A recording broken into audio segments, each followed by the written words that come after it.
Well, yesterday's a big day for us at Hulu. We did launch our new live TV service and an entire new experience for customers. And I think the two things that are really going to differentiate us is, one, this experience, which is cinematic, personalized, and elegant, but also the fact that you're also able to get our extremely large catalog of on-demand titles. We've got 3,500 TV and film titles that will come along with those 50 or more broadcast networks and cable networks. And so we think that package is unique and something that only we can provide. Are you still committed to the standalone SVOD service as well, or does this transform sort of overall Hulu as it moves ahead? We are absolutely committed to the subscription on-demand space. It is really the lifeblood of our company, but we're also extremely excited to enter this new emerging over-the-top pay TV space as well. You know, you say it's not a skinny bundle, and it's not.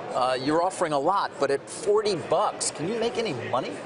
Yeah, we can. I think, you know, when you look at this entire package, when you've got the subscription on demand, which is a fixed cost business by and large, package it with this variable cost over-the-top pay TV business, and then infuse it with a really powerful advertising platform, I think when you put all that together, I think we've got something pretty powerful economically as well. You do, because I mean, when I add up just the cost of the networks alone, you get to a pretty big number right there that seems to be almost the number you're charging. Does it come from advertising? Where does the additional revenue come to make this thing profitable? Sure, yeah. Well, we have additional things people can buy. We have a very powerful enhanced cloud DVR that you can upgrade to. You've got additional streams in the home, premium networks, and then, of course, the underlying Hulu with all of the advertising opportunities there. I think when you put all of that together, we're going to be in a great spot. Why didn't you give us an updated subscriber count yesterday? A number of investors and people who follow it were surprised, because you've done that in the past, and they wonder, well, are subscribers down? Subscribers are growing double digits. That's a healthy part of our business. But what we're talking to yesterday is advertisers. And subscribers just aren't the way to measure us when almost half of our revenue is advertising.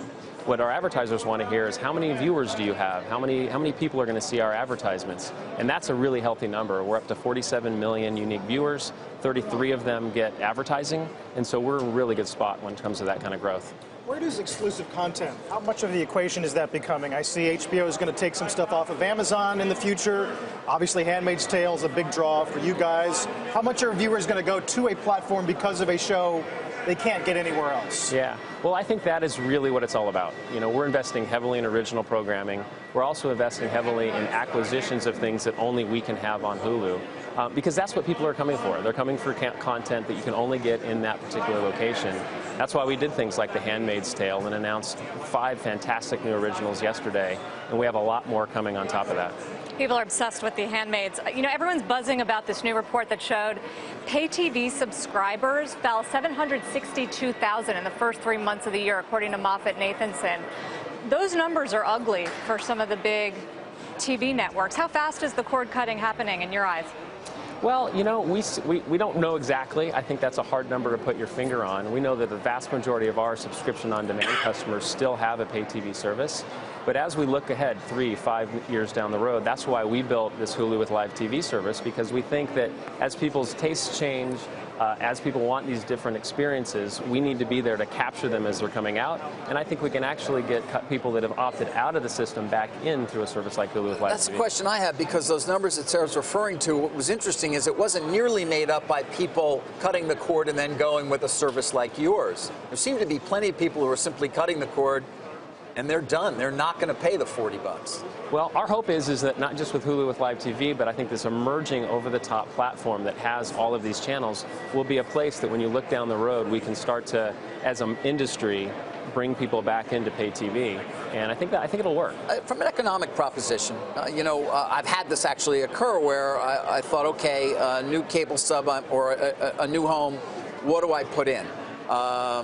Do I go with just broadband and one of these new offerings? But the cable operators are able to offer a skinny bundle that comes in economically at a similar price point when you include broadband. I mean, do you really feel like you're at a price point that's going to be competitive when they come with skinny bundles that can actually make the cost equal, if not a little bit lower, than what it would be with broadband and a service like yours? I do. And I think when you look at the entire package, you know, I think the average cable bill today is about $100 when you exclude broadband. And so if we start out with $40 essentially for our live service plus our on-demand offering, I think when you start to add up the numbers and line them up, I think it's going to come in favorably. But I don't think that's the only reason people are going to want a service like this. When you just look at the experience, in fact, they wouldn't let me bring my phone over here, but I would have shown you that I'm actually recording this right now on my phone, and I can watch it on any device. We have this enhanced cloud DVR functionality that's really unique in the marketplace, not just on the over-the-top space, but even with the traditional providers. So I think it's those kinds of experiences that'll start to drive people towards Hulu with Live TV. How hard was it to pull this together given the multiple owner structure? Was it more of a push and pull than it would have been ordinarily? You know, not really. I think this is something that, since the beginning of Hulu, we've been around for about a decade, and we've been doing subscriptions for 5 or 6 years now. This has been the #1 requested thing that customers have asked of us, is bring me live sports, bring me live news. And so we're essentially answering that call to our customers. And our ownership has been very supportive of this effort. I think our success here is their success as well. Finally, we mentioned some of your new content offerings, the new shows, but I wonder, when you go into the marketplace, you're competing against Netflix and Amazon, which have a global platform now. You're domestic. Does that hurt your ability to compete in terms of buying the programming you like, or getting the audience not the audience, but getting the producers of this content to say, okay, we'll go with you? In some cases, it actually helps us. I think when you look at the space, creators and producers of TV oftentimes want to have more control of their international distribution, and so the fact that we're just in the United States today actually is a benefit more times than it's not. But I wouldn't be surprised if we're sitting here in a couple of years and we haven't launched in additional territories ourselves. So we'll see what goes on.